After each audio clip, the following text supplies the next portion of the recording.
Hello everyone, my name's Scott Meyer. I'm from ARBA, Australian Association of Bush Regenerators. Just going to introduce the person here that probably doesn't need introduction, but nevertheless. This is Dr. Tein McDonald. She'll be delivering a talk on grassland assisted regeneration post-fire at Scottsdale at Bredbo, South Coast, New South Wales. Tein McDonald is from the Australian Association of Bush Regenerators, and Phil Palmer is from Bush Heritage Australia. Tein is an accredited regenerator of some 40 years experience. I think that's probably understating it. Or probably more like, yeah, anyhow. Previously, Tein was the president of ARBA and oversaw ARBA's response after the Black Summer wildfires with the support of a strong and experienced team. Phil Palmer is the manager of Bush Heritage Australia's Scottsdale Reserve.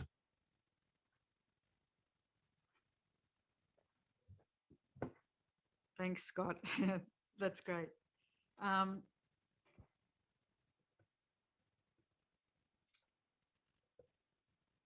Yes, so I actually don't live too far away from this site, Scottsdale Reserve, and I was doing a little bit of voluntary work, I think, with Scottsdale, which is one of Bush Heritage Australia's properties. But the thing about Scottsdale is that it's actually, unlike many of the other BHA properties, it's actually got a high degree of degradation because it was an agricultural property. It was grazed for many years and cropped also. So one of the reasons that they have it is because it's an important, it exists along a very important wildlife corridor. So in early February 2020, the wildfire swept through the Murrumbidgee River and it took out everything in its path. This is a New York Times photo, but it's typical of what would have happened at that time. It's an open woodland, so they've kind of got in some cases mallee eucalypts, and in some cases just short stature eucalypts. A lot of mature trees were lost, so a lot of habitat was lost. But I was aware that Scottsdale had also some very good potential grassy areas. They were often derived grasslands because they'd been cleared, and the early farming was kind of on the back of native pasture. And then over the last, 60 or so years in that region, the Monero grassland region, we've lost a lot of grassland because of the impacts of grazing and pasture improvement. So Bush Heritage was really, really interested in improving the quality of those grasslands that were possibly derived, but very important ecologically. So ARBA was interested in collaborating with Scottsdale to see if we couldn't get some volunteers to come and help, because we felt that the type of intervention that we were used to doing post-fire could assist in the recovery. And we also knew that Scottsdale had been very successful in controlling what was about a 90% cover of exotic grasses on these sites, mainly African lovegrass and serrated tussock. They'd been aerially spraying and they were hoping to get native regen afterwards. This story is about one of the sites called Rhootidosis Ridge. So it did include, despite the grazing history, a threatened forb species, Rhootidosis leptorhynchoides, and also Swainsonia sericea. That I think Rhootidosis was endangered and Swainsonia vulnerable. They also have significant Aboriginal artefacts on that site. So, it was thought of to be as a potentially very important habitat area for these threatened species, but the condition of the site was pretty crap. And, they have much better conditioned grassy areas with Demeter dominance on the property. This area had been heavily grazed and partially cropped for decades. Now, this is not necessarily exact. This is not a before shot of the site we're looking at, but it's typical of what condition it might have been in at that time. After, the thatch on the site, this is a thatch of African lovegrass, was probably even more dense than that. So it was from a distance, it looked like 100% cover of weed. But the fire actually removed that African lovegrass thatch and cued the germination of natives and prompted resprouting of natives as well. So now we've found 60 natives and 30 weed species on site. So Friends of Grasslands have monitored and taken lists of species on the site. So this is what it looked like when we came to it. This shot is in March, I think, or even, yeah, February, March 2020. Now, I should tell you a little bit about the aerial spraying of African lovegrass. They have been using a very high dilution, so a very low dose of flupropionate, which is a soil active herbicide that is grass selective. And if they use in winter a very low dose, which is 1 litre per hectare, it doesn't affect the native grasses at all. And the herbicide has a soil activity on germinating seedlings of that species. So, you know, we thought this is too good to be true. It only lasts for maybe 3, 4, 5 years, something like that. There was some resprouting of African lovegrass when we arrived on site in March 2020. And that was, Phil asked us to actually focus our efforts on spot spraying African lovegrass. And we agreed to that, but we said, hey, there are other species here and we want to take a comprehensive approach. And because we're volunteers, we think we can get away with doing that. And he agreed to it. I said, just watch and see what happens. So look, that's the same site, sort of 1 year on now. I forgot to take a photo. You get so busy doing the work, you forget to take the photo when it was in its active growth phase, when everything was green. And this is at a point where it's now drying off for winter. So they're all native grasses there. So lots, and mainly, the site is mainly forbs, you know, so there might be 11 or so native grasses and, you know, 40 species of forbs, something like that. Yeah. Now, so Arbor had a couple of camps down there to attract volunteers to come down, and we sought experienced bush regenerators who were able to distinguish between the natives and the weeds, and we used spot spraying. So what you're seeing in this slide is that, in fact, in some areas, the African lovegrass wasn't quite as dense as it might have appeared. And so those black splodges are the stubs of the burnt African lovegrass, but because it has a fountain type shape, it appears to dominate. And because it has that shape, it spreads its seed very effectively. So what you're seeing there, as well as those black splodges, is the cured off African lovegrass that we've sprayed. And you're also seeing the green natives. So that's the level of detail that needs to be applied on a site like that. So you can't use contractors that don't have detailed knowledge of plants and native and weed germination and the ability to recognise plants at an early growth phase. You need to have people with some experience. So we've actually used the project to train up one local person. We'd love to get more local people who have these strengths. So the germination was always really exciting. It was such a pleasure to be on site spot spraying. I have no problem with use of herbicide or spraying. You know, we use all the appropriate PPE, and I just think it's so great for your back and your hands not to have to use hand tools and ruin your entire body. It's actually a pleasure to see the results of our work, and it's very creative as far as I can tell. So we've been finding some uncommon natives coming back. We get to understand which areas are stronger than others in terms of, you know, the recovery.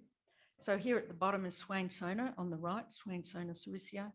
I haven't got a picture of the Rhootidosis, but it would have taken a long time for that site to start to recover, and having that fire gave it that pulse disturbance that cued those native plants to germinate. And it was brilliant because we got rain and, we hadn't had rain for many years.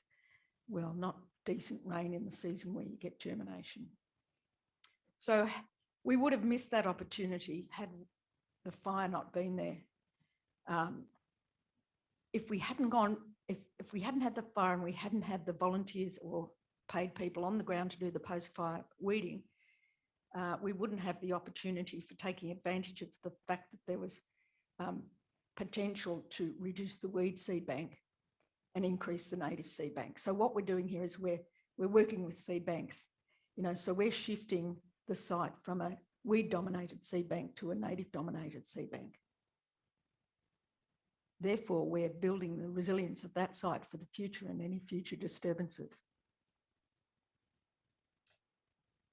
There are sites that have had all the other same experiences. They've had the aerial spray, they've had the fire, but they haven't had the weeding.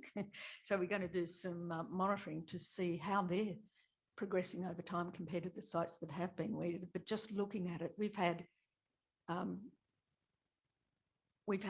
at least 3 regeneration events since that fire as a result of rainfall pulses, which have allowed for expansion of natives. And had we not treated the weeds would have become quite dominant on that side. We do still have one problem though, and that is that the African lovegrass, the effect of the flupropionate has worn off on that site, either because its time had come or because the fire denatured the chemical in the soil. So we didn't realise until the summer season and some summer rain that we were getting massive germination of African lovegrass because the thatch had stopped any germination prior to that. So in a way, that was quite good. It can allow a strategic approach if you take all this into account and build a strategy for future such events. So we have seen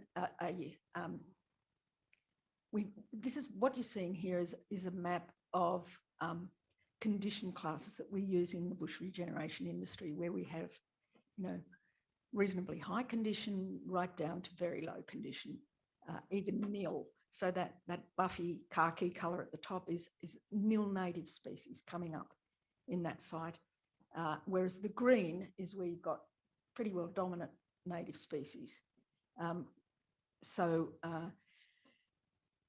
These condition classes have definitions that we share in our industry, and people can assess their sites and make predictions based on this. But every time you do a project, and particularly after fire, you learn more.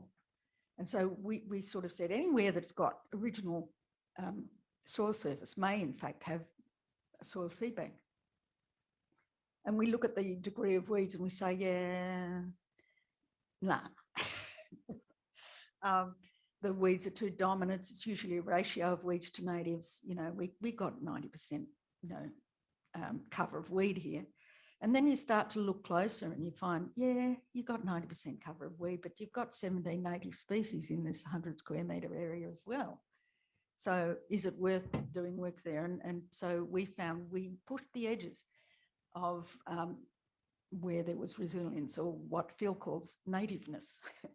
So where we found there was nil nativeness, we pushed it a little bit into those areas, and we found we were getting natives coming up over time, not in high quantity, but ones that you wouldn't be able to get seed off to revegetate. So in practical terms, you're asking yourself, is it more practical to revegetate this, or should we take this approach? And, in the end, we saw that it was worthwhile to take this approach. And if some reintroduction was needed, that could be done after you developed you primed the site. There's never a complete divide between reintroduction and assisted regen approach, but assisted regen should come first to prime that site for any reintroduction, and it gives you time to work out what species are needed. So this is the condition pretty well in March last year, class 5 to class 0, and if we overcome the problem we've got now, we think we can move all those sites, all those areas up one class. by the end of, well, winter, spring. We'll have a look. We also have been using the recovery wheel for looking at all the attributes at that site. So it's not just species composition. So structural diversity, ecosystem function, external exchanges, absence of threats and physical conditions. So when Bush Heritage purchased the property in 2006, they couldn't undertake work everywhere, and they didn't. They at least though stopped the grazing. So it's been a very slow and gradual process, which their resources need to be spread across the whole property or to highest conservation value areas. And Rhootidosis Ridge didn't get all the treatments it might have needed or might have been beneficial for that site, of course. But over those years, over the last 15 years or so, monitoring at Scottsdale has shown that attributes have increased in condition over that period of time as a result of the interventions. And they include pest animal control, weed control, and a range of other projects that they've got going. So we have a spectrum of condition. This is just in April this year. What the orangey looking one is the lovegrass. So the lovegrass has germinated en masse again, and it's pushing back. So if we hadn't treated this, or if we don't treat it now, it's just going to go back. Yes, you'll have 60 native species you didn't have before, but you've still got this threat. You've still got this driver of degradation, because African lovegrass is a landscape transforming weed. It will completely dominate the site, and those natives will not have a future. So we're talking here about the need for follow-up. So you can't expect to undertake an intervention at a site when you're working with ecosystems and not expect to have to monitor and follow up during that recovery process. So I've already mentioned that the condition of this site is likely to shift up one class across the whole site as long as this winter's flupropanate aerial spray at the site is successful. So I think it's next week or the week after. I'm not quite sure when the spray will occur. It has to be in the dormant phase when the natives are dormant. It's soil active, so it won't be active till it won't show effect until the next growing season. We're getting good rain down there, so we might get germination coming up in spring, and we might see some gradual dieback of these extant African love grasses. We got most of it before it seeded, but we didn't get it all. We didn't get all the weed before it seeded, but I'd say we probably got 80%, 90% of the weed before it seeded on this site. And that was through, I think we've had 3 volunteer camps plus local regenerators coming and working during that growth season on a fortnightly, right down to a weekly basis in order to get that African lovegrass before it's seeded. So I've got a couple of take-home messages. One is that, anticipate in sites like this that it is going to be a regeneration opportunity.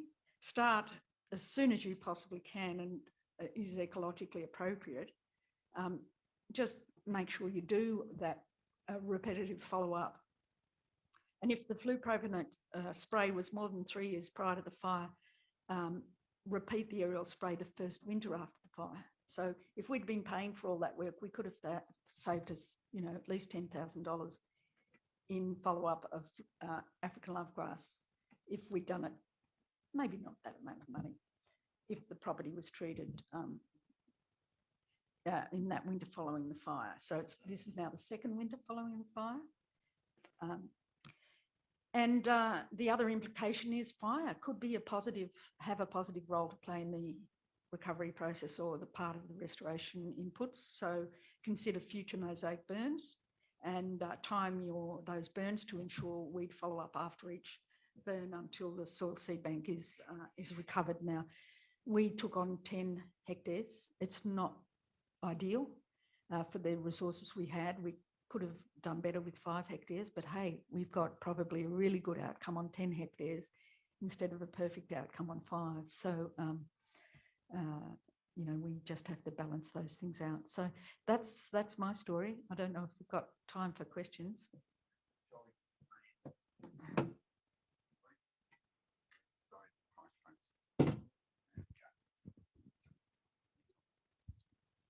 Thanks, Tein. My name's Lou Elliott. I work for the NT Weed Management Branch.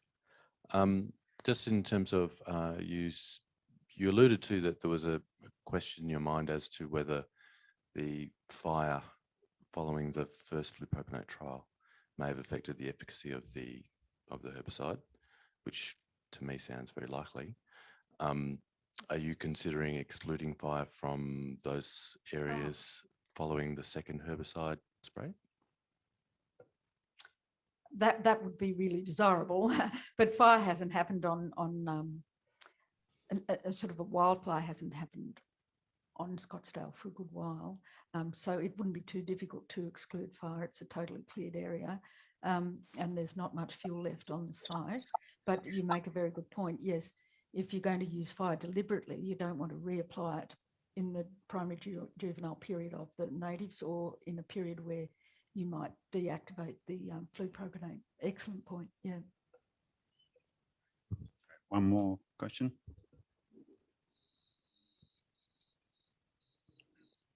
Thanks, Tein. Ben Green from Sunshine Coast Council.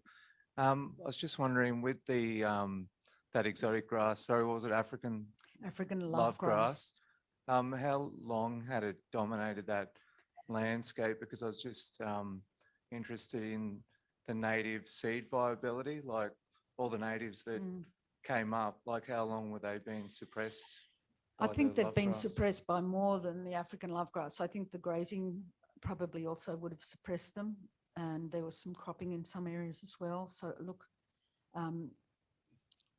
African lovegrass has only become a really serious problem over the last 20, 25 years or something like that in the Monero. I know that I did a survey of one site in the Monero 20 or so years ago, and there were a few lovegrass plants there, and I recommended action and no action was taken. And 20 odd years later, we've got a massive African lovegrass problem, and it is a major scourge in the Monero.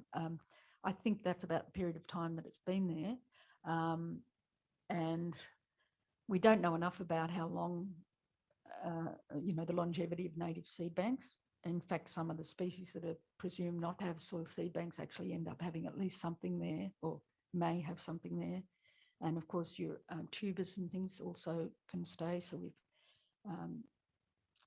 we've had balbine lilies and other lilies come up in these areas that were like chocolate lily in areas that were considered really hammered. But I think the impact of grazing, I haven't really asked Phil exactly this question because I've only relatively recently moved to the Monero, and I don't know how long that grazing's been going on for, but it could have been 60 years, something like that. Yeah, I take that question on notice because it's an important one. Thank you, team. I think time's up. Hands together for another brilliant Edward.